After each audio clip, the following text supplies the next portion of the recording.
Hello and welcome to Home Media Minefield presents Let's See What's Out There Live, a weekly live stream and podcast that has been focused on Marvel's The Falcon and the Winter Soldier series, which is available to stream on Disney+.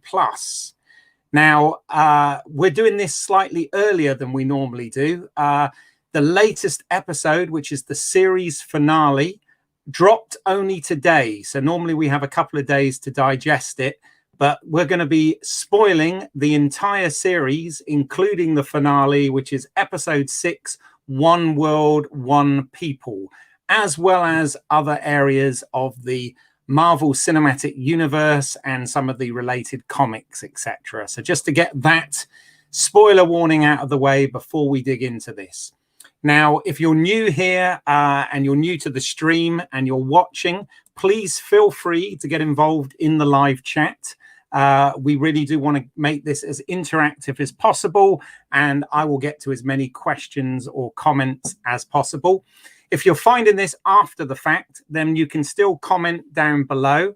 But please check out some of the other work. Consider subscribing to the channel, like this video if you find this entertaining in any way, and please check out some of our other work. There's all sorts of things on this channel for you to check out.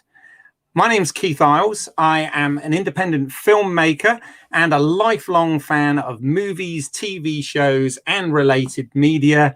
And I'm really pleased today to be joined by more Avengers. The roster sort of changes every week, much like it does in the comics. But I'm really pleased, first of all, to have back my co-host on the Let's See What's Out There podcast, Pete Mealy. Welcome back, Pete. Thanks so much for having me. Sorry I wasn't here last week. As you can hear, I'm not 100%, but I could not miss this discussion. You're well, though, right? Yeah. Good.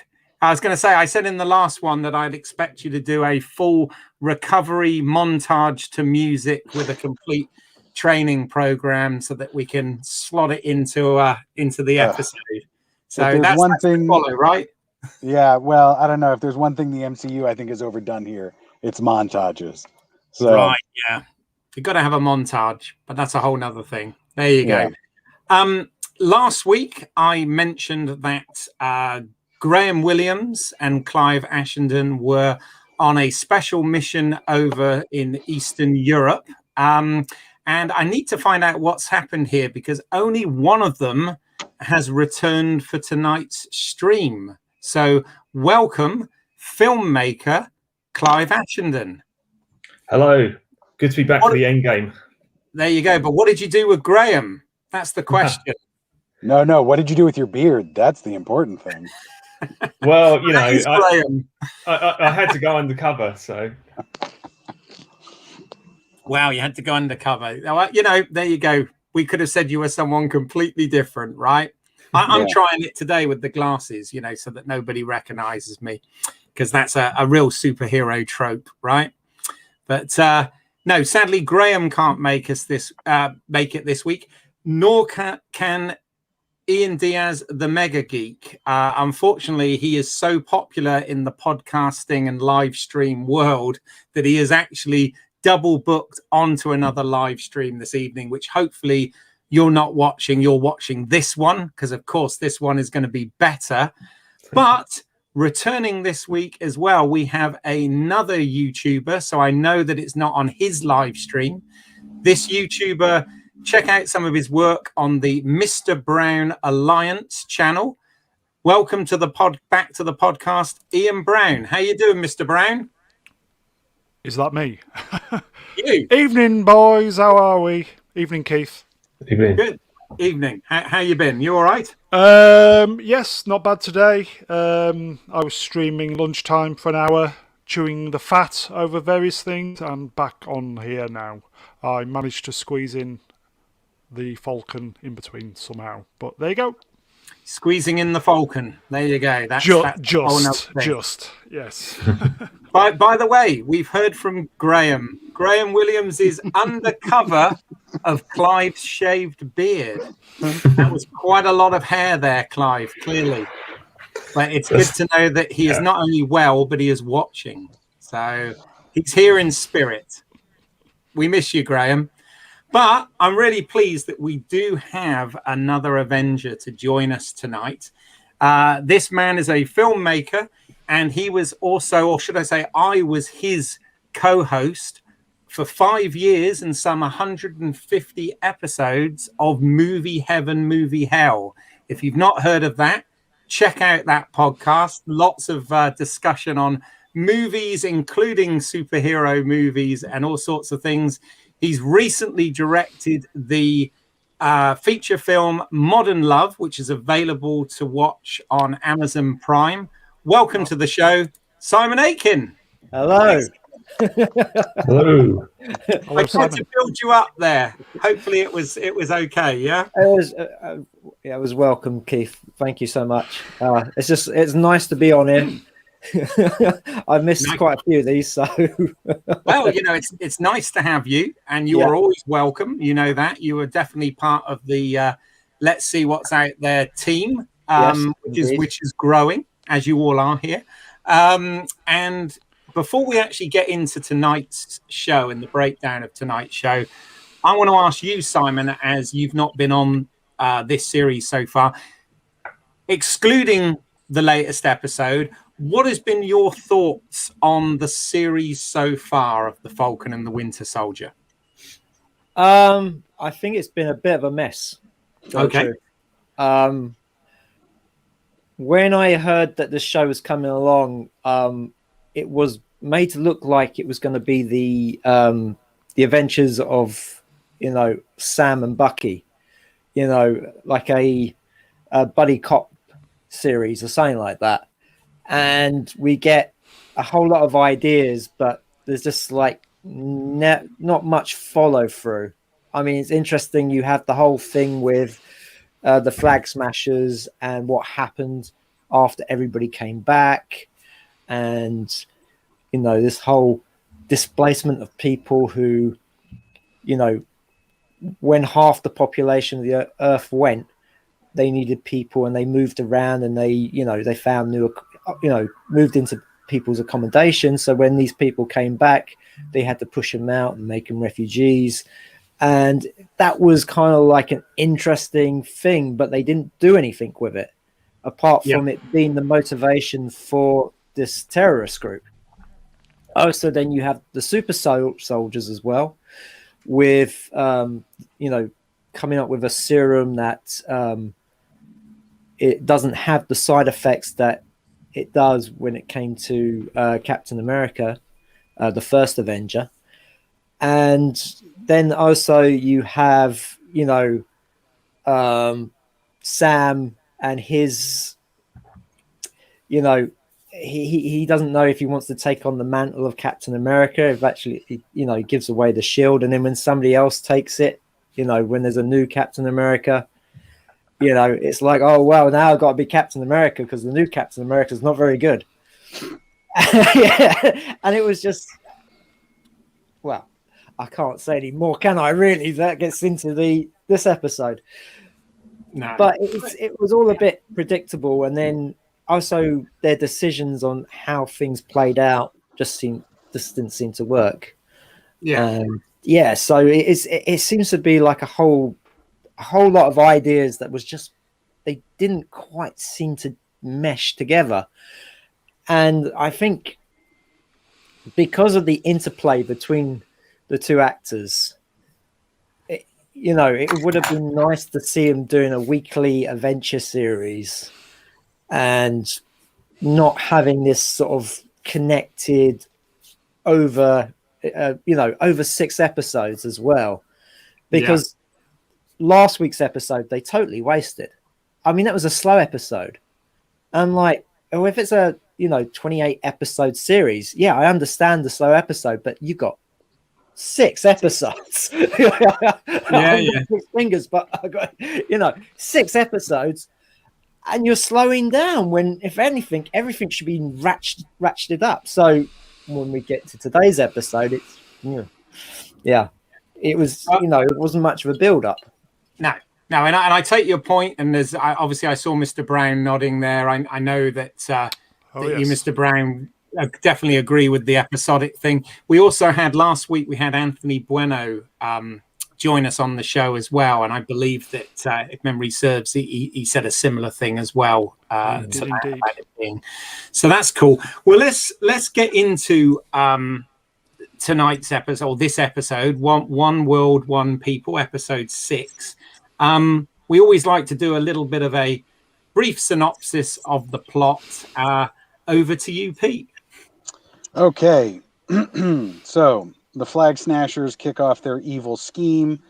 Sam, as Captain America with wings, shows up. Bucky shows up. Sharon Carter shows up. That Belgian pirate guy shows up. Smash, smash, smash, etc. Etsy Captain America shows up. Smash, smash, helicopter battle, etc. And then John Walker redeems himself by saving some people. Sharon Carter is revealed to be the power broker. Carly commits to being bad, but Sam won't fight her. And then together, Captain America and the Winter Soldier stop the Flag Smashers, but then they tell the government to stop being selfish and start working for the people, even the oppressed. Then Sam and Bucky go have a party on the family boat. Sam adds Isaiah Bradley to the Captain America Museum. John Walker becomes the U.S. agent, and Sharon Carter gets her pardon before getting set up as the big bad for future MCU releases. That sums it up very well, Pete. Yeah, absolutely. And then, of course, the title becomes Captain America and the Winter Soldier, as we see at the end. So this episode, as usual, was directed by Carrie Scogland, who's directed the whole series.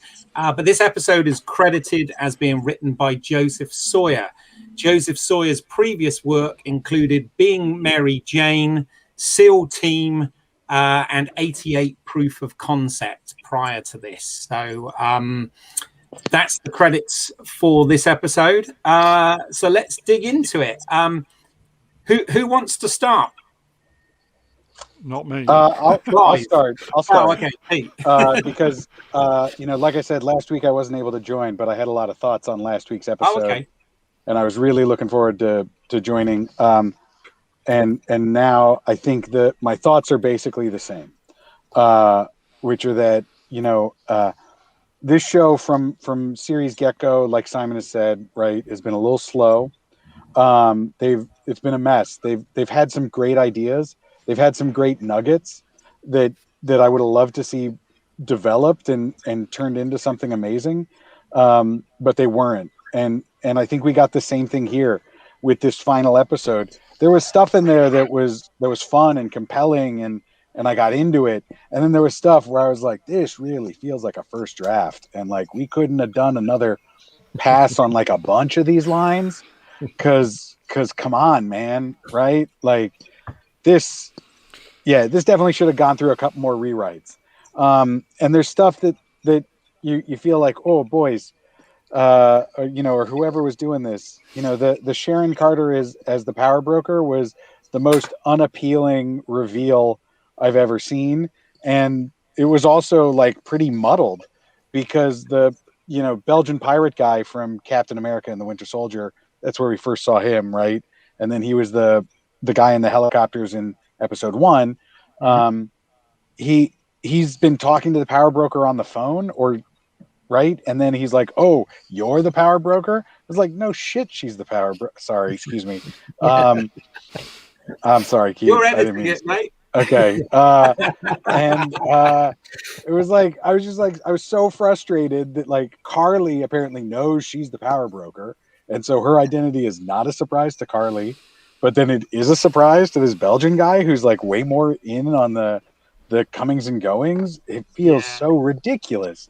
And like the stuff with Isaiah Bradley, I felt like there was a lot of good stuff in there, and like they addressed a lot of important topics. But then it felt kind of off to me that I'll tell you this, like it felt off when they televised that moment where he's telling off the government, right?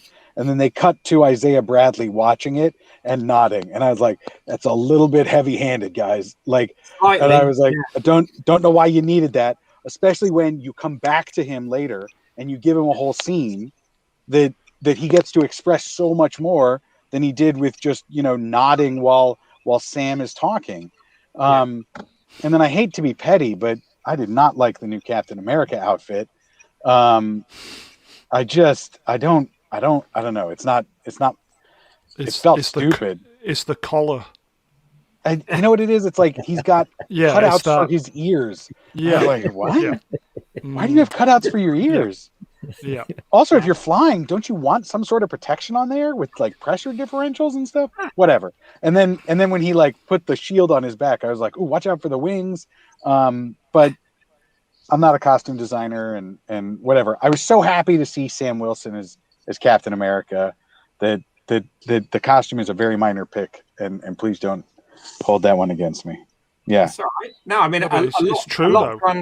A lot to unpack there. On the whole, you were saying about the reveal, was a surprise to them, but obviously not particularly a surprise to the audience. But I find it somewhat confusing as well, because obviously Zemo is supposed to have met the power broker. He refers to the power broker as, he uses the him pronoun.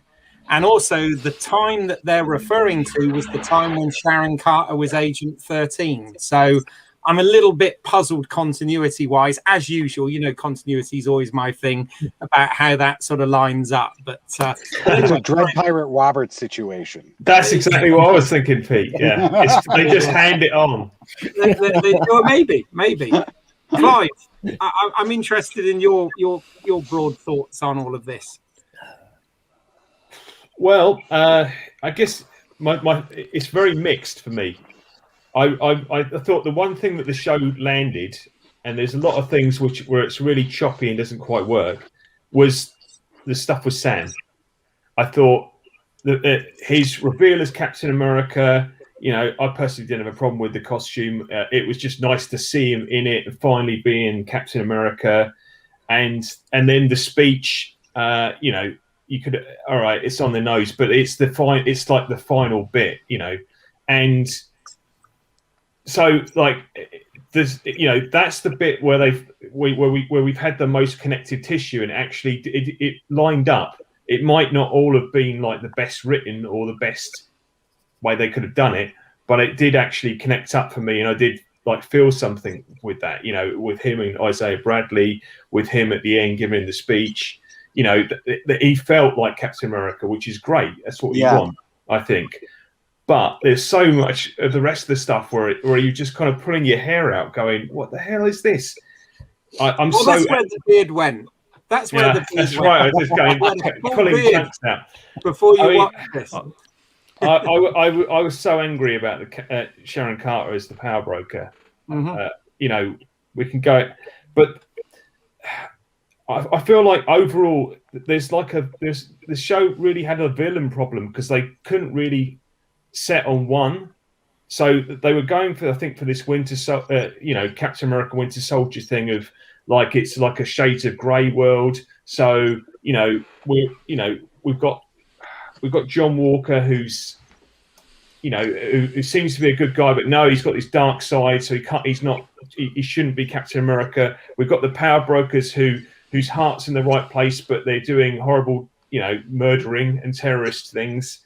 And you've got the power broker in the background, and you've got Zemo, but then Zemo's sort of helping the heroes. It's, it was like too much. It was almost overstuffed, and because it sort of took away any kind of satisfaction of them beating the bad guys at the end, and there was so much like rushed redemption. It's like Carl at the end gets to say, "I'm sorry." So okay, I guess that's okay then that she just murdered a bunch of people. John Walker comes good at the end, and then he, so that's all right. And then Bucky, much though the scene where he goes to see like the old guy is fine. It was the bit where he crossed every line off in his book, I mean, was that supposed to be a flash forward? I thought, my God, that's like super speed. Does he just go round? Did he just text everyone? Is that what he did? It's like, he just jumped up all the stairs. Sorry, murdered the person you care about the most. XX. You know, is that what he did? Yeah, he used that Flag Smasher app. It's a really good app. Yeah, I mean, I'll stop for now. But the Sharon Carter thing just did not work for me at all. Really, I could go on about that, but I'll stop for now. No, we'll get to that, Mr. Brown. I'm sure you've got some broad thoughts on all of this. Question: is Carter something to do with Peggy Carter? Yeah. It's her niece, granddaughter or niece? Yeah. Nice. Okay. Yeah. Right. I had a problem with. She appeared from nowhere quite quickly. Doesn't How do they travel across the globe so fast? Well, I think she just seemed to be there straight away. No, the last time we saw her was days ago. So, and she was in Madripoor. So, where is Madripoor? Singapore, Hong Kong. Right, so literally, she was there in New York, coincidentally the same day.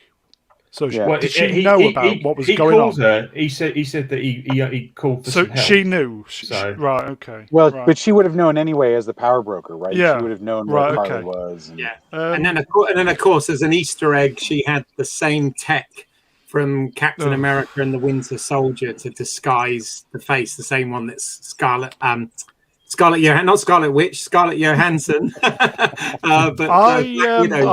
I was watching it and I was bored throughout because to me it feels like the ship has sailed quite early on with this series, and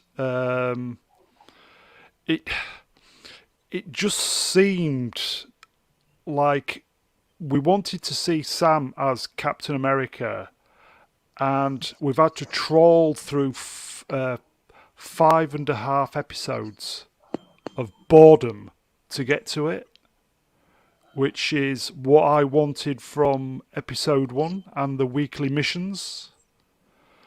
And I just think this was, as I said last week, Keith, I just think this was just trying to throw too much in. Mm-hmm. Very clumsily, very first draft, as Pete said, as Clive said. No. Okay. I said last week, massive missed opportunity this, and it looks to me there's going to be a second series. Plus, it was spoilt for me by Gary from Nerdrotic. Hail Gary! He literally tweeted the moment after he'd seen it what had happened at the end. Aye. 2 women fighting, or the 2 women are the big dogs basically in all of this, and it's okay. So yeah. All right. Moving on. No worries. Simon, you're obviously you've told us your thoughts of the series thus far, but I take it doesn't change dramatically with this episode. Well, no, it was very predictable. I mean, because Sharon Carter was the only one that was being shown, it was like, well, obviously she's going to be the power broker. I mean, it would be nice if it was like Kingpin or somebody like that who turns up. But I think because they left the reveal for so late that it had to be one of the characters, in the show. And she was the obvious one. So, yeah, it was kind of like, well, we've set all this up and now we're, delivering on what we promised you. But it wasn't that exciting or interesting. And I don't know, it seems to be a problem with I think at the moment with the MCU is that with the first couple of phases where they're all leading up to Thanos, you had this path, you had this goal at the end, and now it's kind of like, well, we defeated Thanos, where do we go from here? And it's kind of like they are waiting for that next thing that it's going to lead to. So it's kind of like, I don't know. It feels a bit like they just don't know what to do. So we'll try this or we'll try that. I mean, I enjoyed WandaVision, but I really enjoyed the first couple of episodes where it was you were immersed in it as watching the show. Mm-hmm. And I did enjoy the episode when it kind of went, well, this is what's happening. And you're like, oh, okay. But then that took over from the rest of the show, and the whole WandaVision show itself actually took a back seat to what was going on outside that. And with this, again, I feel it's the same thing. They had some great ideas, but they just, it's like, well, I want to do this and I want to do that. But they never seem to make it a cohesive whole. Mm-hmm. You know, they didn't quite seem to know what to do with people. I mean, with Baron Zemo, you know, it was quite enjoyable that he was working with the good guys, and you're thinking, oh, when's he gonna, you know, stab him in the back and all that stuff, and then he disappears, and then the next episode he's, you know, they find him and arrest him, and that was it. And you're just like, are you the same character from Civil War? Yeah, we talk. No. Yeah, absolutely. No. I know one scene they cut out for sure was the little musical montage where they were going to go, it was Sharon all along. Yeah, I was looking forward to that. But we didn't get it. No, I think they've used the quota of montages in this series. I mean, the last episode had like several. It did. Yeah. And that Captain America training montage was 3 montages too long. Holy moly! Sorry, I didn't get to say that last week, but no, that's fine. Okay, there's kind of 4 areas that I want to sort of talk about and get into. I'm just trying to think about which order to do them in. One of them here, I've got Sharon Carter. Now, Clive, I know you said you had loads to say about this, so shall we start with? Let's just talk about the whole Sharon Carter thing and whether we kind of buy this character arc. And let's get that one out of the way first. So, Clive, okay. You can kick off with that one. All right. Well, obviously, I don't buy the character arc at all. I think it's ridiculous, absolutely shocking. I mean, the Sharon Carter that we know from the films, right? She's like a, secret agent, whatever. She's, super kick-ass, but she's an ally of Captain America. She'll bend the rules, but like Black Widow, she goes on sort of covert missions and things. But we saw nothing in those films to indicate that she had this like dark side or anything. Mm-hmm. Okay, so then we get the revelation in this that she'd been hung out to dry, that after everyone went on the run after Civil War, she didn't get the sort of pardon, so she had to kind of make her own way. So I can just about like get my head around the idea that she, in order to survive, she becomes this sort of like pirate queen of Madripoor. Mm-hmm. Okay, that she turns to crime, she gets on the black market, right? I can sort of buy that in my head. Although all the time I was watching it, I was thinking, oh, this is like a shell game, because she's clear. This is a cover, a very deep cover. She's still working for the government, and we're going to get a reveal that she's working for like Sword or Shield or some government thing. Because that was the bit where in my head that made sense, that why she'd be acting the way she's acting, and that we kept seeing her doing all this shady stuff in the background. And you're like, okay, so they were heavily like pushing it like she's either the power broker or she's working for the power broker. So obviously it wasn't a surprise when we get this reveal, but I just still didn't buy it, because the whole thing with the power broker is the power broker wants to have control over this super serum, wants to create super soldiers, and what's her motivation for doing this? What, money, apparently. She wants to sell them on the black market. I don't buy it. I just when does she become all about the money? I just, when was this character turn? We don't see it, and so therefore the whole idea of the power broker. And all right, it's like, I get it. It's a mask. It's like a sort of a front. She's using like voice changers. She's got that tech thing, but yeah, the idea that she's masterminding this, but for what? There's just no point to it. So she snogged her uncle. If we take it at face value, that she's the power broker, then who is she on the phone to at the after credit sequence? And also in the episode she was introduced after the fight scene amongst the cargo containers, she's on the phone to somebody. Well, that's it. I mean, I have a feeling that they're setting it up that if people don't like her as the power broker, don't like the idea of her, then you can use the idea that actually she isn't the power broker, she's working for the power broker. But I still don't understand, if she's the power broker, like that whole fight scene in the containers where she kills a bunch of people. All right, you could say that's a character beat that we should have picked up on, the fact she's just murdering people, but because they do it in a PG-13 way, there's no blood or anything. I think we did. I think we talked about it. We were like, this seems real weird. Yeah, but that's. But it's like, if you're the power broker, why do you put out a hit on these people and then put yourself in harm's way and then kill the people who come to do the hit? That seems like unnecessarily complicated, like a game to be playing. I mean, I know Zemo does this kind of double play shenanigans, but I'm trying to put her plans together in my head and I just don't understand. Maybe I'm just being slow. I don't.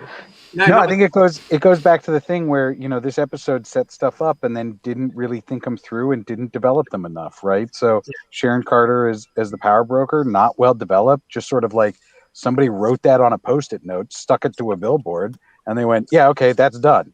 And like the thing with the flag smashers, like we never really understood why they were the bad guys, and we never dug into that.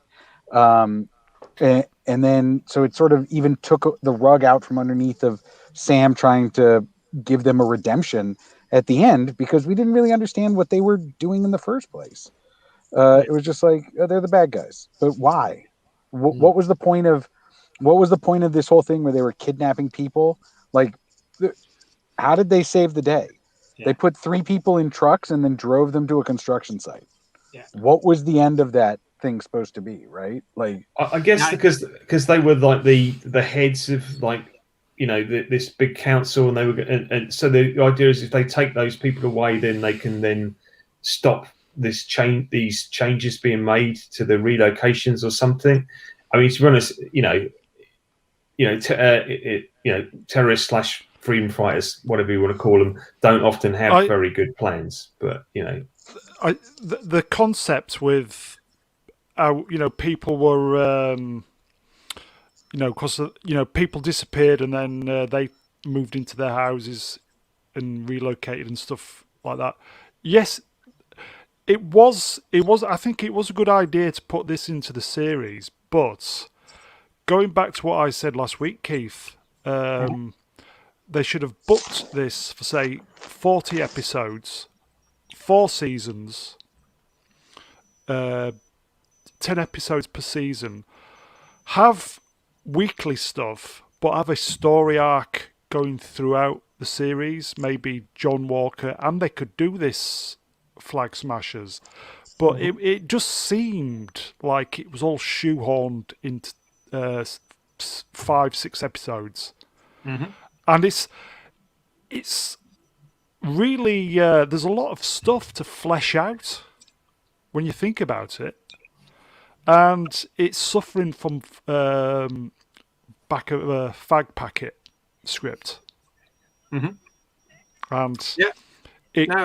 it came up seriously short. Yeah, I mean, I have some theories about why some of this didn't add up, which we'll get onto. The whole Sharon Carter thing, I just wonder, is it because she snogged her uncle? That's the question, right?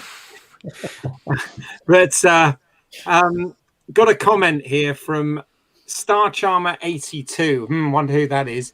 It was a grab fest of Marvel ideas from the comics with way too much trying to appease, but failing and not seeing it through, which I actually think is a very fair comment. Yes. Yeah, spot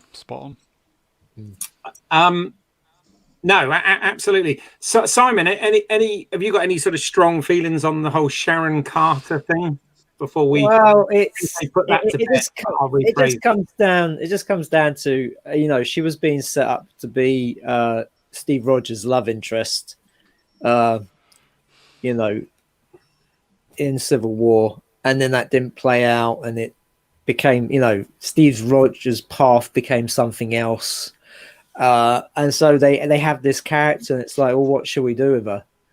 And it's kind of like, as you say, somebody got a post-it note and just went, make her the power broker. Just a question: isn't she Steve Rogers? Is she related to Steve Rogers now?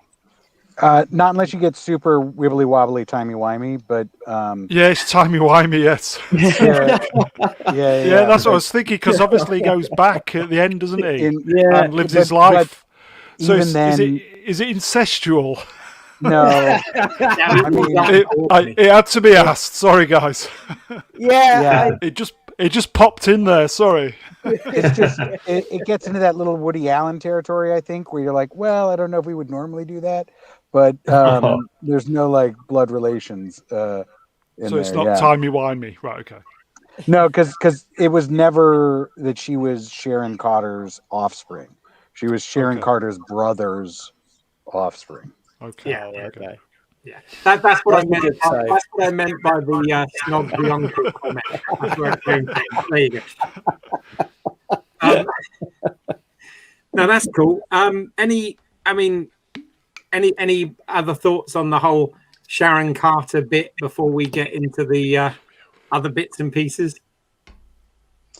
No, but let's see what they do series 2. Let's see what they do with her.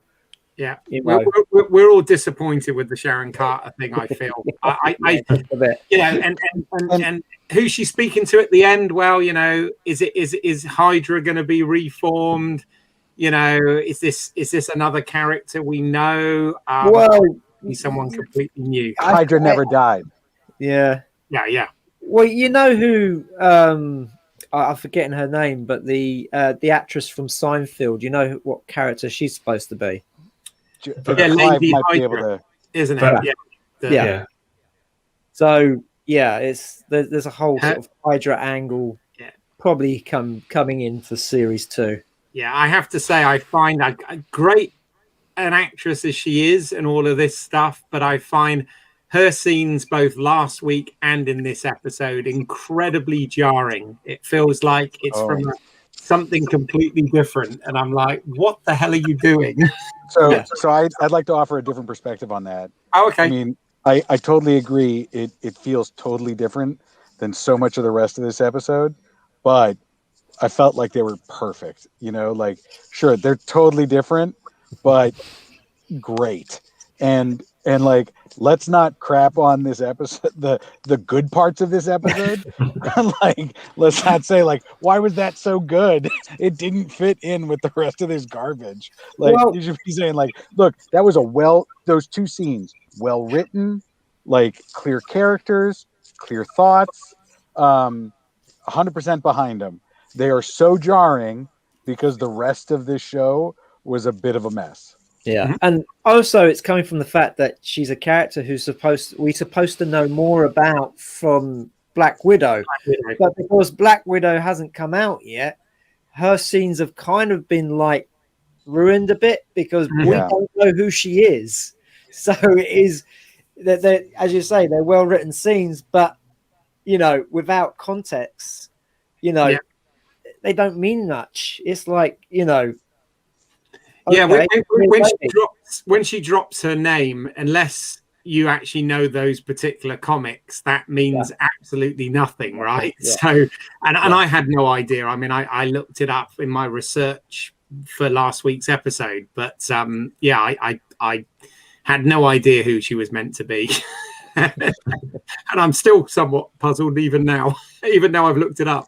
But I'll say I didn't look it up, right? Like I figured, oh, that's somebody who, Clive knows, I'm sure, right? And like other people who you don't know. It's it's pretty deep cut, I think. Oh, really? Okay. Yeah. But I was like, I don't care. I don't need to know the backstory, right? We're getting a fully formed character, and we're getting an actor who crushes it. Let's have 10,000 more of those, please. Mm-hmm. Yeah, no, fair enough. Yeah, I mean, underutilized. I mean, it's 2 scenes. Yeah, but I mean, like those 2 scenes, it would have been, like just like the icing on the top if the rest of the episodes held up to that quality. Yeah. Star Charmer 82 has come back saying Sharon Carter isn't a very good character. They're trying to make her a baddie, but she just useless and not believable. So there we go. I don't know that I agree with useless and not believable because, but I think again, it's poorly written. This was a character who had a couple of good scenes in earlier cinematic universe. And so they were like, well, we could bring her back. Great idea. What are you going to do with her? Let's just print it. We're good. No worries. I should have done more. I'm just getting to a few more comments here. So Paul Dulake has said that he felt like about 30 scenes taken from 30 films and patched together. Bit of a mess. So that sort of concurs with what a lot of you guys are saying here. And he's also come back saying, sorry, a bit late to the discussion, so not sure, mentioned, big failing for me with the characters were basically invincible all season, but now Flag's smashes get ended with a gunshot and a mercury gas tab. Seemed a bit out of sync with what they'd set up so far for the super soldiers. I think is Paul's point there. Any thoughts on that? Absolutely right. I mean, I did go back and watch Captain America get shot in the stomach in Winter Soldier, but notably survives and still carries out his mission while being shot in the stomach. And then in episode 2, Carly gets shot in the stomach, and I will say notably survives and carries out her mission. And then in this episode, Carly gets shot in the stomach twice and dies. See, that's the problem. You got to shoot them twice. Yeah. One bullet ain't going to do it. It's like a zombie fix. I will say murdered or shot by a woman, not by a man, because Hollywood's not allowed to do that anymore, are they? Well, she was shot by a man in the first one. I mean, I don't think that matters. We'll get to that. That's See, what... I've got 2 words to add to this. Hollow tips. That's what I'm saying. Hollow tip bullets. Oh, hollow tips. Sorry, I thought you were. Tips. I thought we were going to have to censor it again. Censor the thing again. There you go. No. Careful. Family show. Well, okay. One of the other things I want to talk about. So I think we've covered the Sharon Carter thing, and none of us were impressed with that. And it doesn't look like anybody that's watching the live stream from the comments were particularly impressed either by that. I want to talk about John Walker, okay? Because I've struggled with this through the season. I really like Wyatt Russell. God, I nearly got my R's. Poor John. Wyatt Russell. I really like him. Is the character reprehensible? There's a lot that happened in this episode. But in context of everything that's taken place in previous episodes, what are our feelings on that with what happens to John Walker and where he ends up at the end of this episode? So discuss. And anybody want to jump in there first? Well, I have to say, when he turned up at the end of episode 1, I thought it was going to go 2 ways. Either he was going to become the Hydra Captain America, or it was going to be US agent. And of course, it was US agent who could possibly be working for Hydra. So they went, why not do both? So, again, wasted character, really. I mean, he was just there. So Sam would go, oh, I shouldn't have given up the shield. Maybe I should be Captain America. I mean, there was these shots in this episode where when you see Sam, telling off these politicians, you're doing bad. And he's there nodding, going, oh, yeah, that's Captain America, not me. It was just like, okay, do we have to sit through 6 episodes just for that? Yeah. Any other strong thoughts? Like, Clive, I'm interested to hear from you on this, because I remember when the first episode aired, you were quite excited that they brought John Walker into the MCU because it was a character that you knew from the comics and certain comic runs. What is your feeling of the treatment of that character through the arc of this show? Yeah, I mean, in a way, it made it like very predictable for me because I could see where they were going to go. But on the other hand, I think that the thing with the John Walker character in the show is that basically as soon as he'd done his shield kill, right, the show was done with him. They didn't know what to do with him after that. It was like, immediately there's a Senate hearing and he gets stripped of being Captain America, like immediately. And it's like, oh, okay, right. So he's not, and then this like a fight. Then he gets the shield taken off him, and so after that, he feels like a bit of an afterthought in the show. They still keep him around because they want him to become this US agent character. So they want him to keep going, but it's part of how a lot of the pieces of the show don't seem to quite fit together.